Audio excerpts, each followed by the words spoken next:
అల్ ఫలాహ్ యూనివర్సిటీలో white collar ఉగ్రవాదులందరూ కూడా కేవలం బాంబులు పెట్టి జనాలను చంపడం మాత్రమే కాదు, దీని ప్రధాన చైర్మన్ అయినటువంటి ఈ జావేద్ సిద్దికి, వీడి తమ్ముడు మహూద్ సిద్దికి ఇద్దరూ కూడా అప్పుడు ఒక నకిలీ బ్యాంక్ పెట్టేసి ఆ బ్యాంకులో ఉన్నటువంటి డిపాజిట్లందరినీ కూడా మోసం చేసి ఆ డబ్బుని షేర్ మార్కెట్ లో పెట్టి వాళ్ళు డబ్బులు సంపాదించుకొని ప్రజలను మాత్రం ముంచేశారు. అప్పటి నుంచి పోలీసులు వీడిని వెతుకుతూనే ఉన్నారు, ఇప్పటికి దొరకలేదంట. అంటే ఎంత దారుణమో చూడండి. వాడు మళ్ళీ దేశంలో ఉన్నాడు, వాడు దొరకలేదు అంటున్నారు పోలీసులు. ఇప్పుడు దొరికాడు వాడు.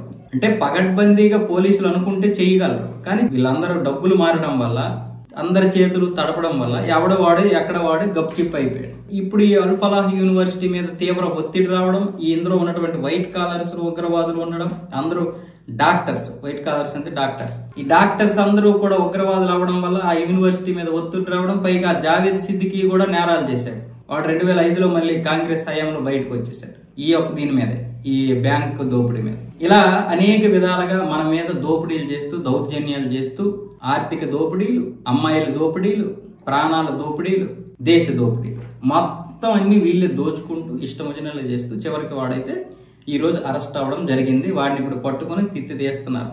ఇంకా ఇలాంటివన్నీ కూడా ఇంకా బయటికి లాగుతున్నారు. ఇంతమంది ఉన్నారు వైట్ కాలర్ ఉగ్రవాదులు, అది కూడా అల్ ఫలాహ్ యూనివర్సిటీలో నిజంగా నిజాయితీగా చదువుకుంటున్నటువంటి మన హిందూ పిల్లలందరూ ఇప్పుడు అక్కడ మోసపోయారు. వాళ్ళ జీవితాలు నాశనం అయిపోయాయి, మధ్యలో అయిపోయాయి.